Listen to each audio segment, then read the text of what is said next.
Developing tonight, new reports that terrorist sleeper cells may have been activated in France. This is we're learning new details about hundreds of no-go zones across France and other countries that are off limits to non-Muslims. Steve Emerson, founder of the Investigative Project, joins us.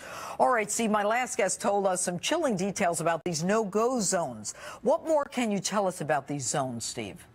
Well, these no-go zones exist not only in France, but they exist in places where the governments like France, Britain, Sweden, Germany, they don't exercise any sovereignty. So you basically have zones where Sharia courts are set up, where Muslim density is very intense, where the police don't go in, and where it's basically a separate country almost, a country within a country. You know what it sounds like to me, Steve? It sounds like a caliphate within a particular country.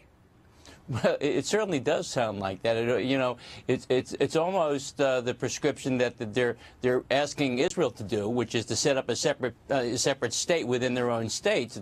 Except they're not recognizing it, and they're not dealing with it because they don't want to. I got into a tweet fight with the French ambassador who denied that there are any such things as no-go zones, except on the French, official website it says there are, and it actually has a map of them.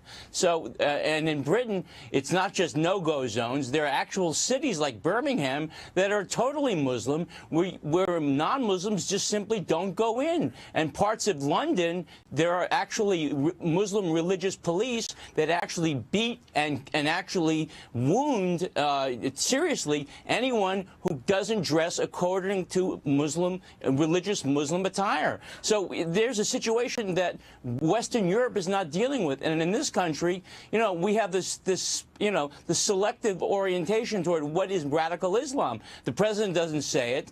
We include Turkey as part of our ally, despite the fact that it supports Hamas. It provides safe haven to the leaders of Hamas that coordinate attacks on Israel. It doesn't include Europe just lifted the sanctions on Hamas. So when Europe says, or France says, we're engaged in a war against radical Islam, they don't include Hamas. Okay, they don't include Hezbollah. Steve, is there any way to get these no-go zones back? In other words, does France want it back? Does Belgium want it back? Does Germany want these zones back? Because what's happening is this is metastasizing into a simple takeover. I think even you said Europe is over. What did you say, Steve?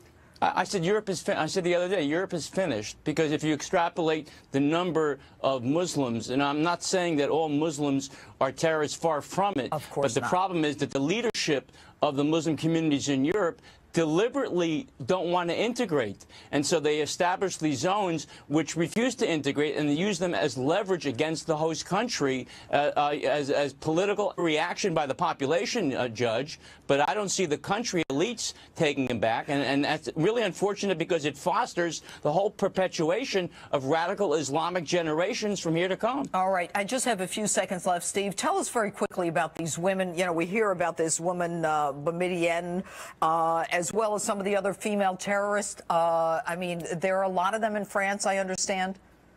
Yeah, well, listen, there are many of them, not many. I can't give you the specific number, but they've trained.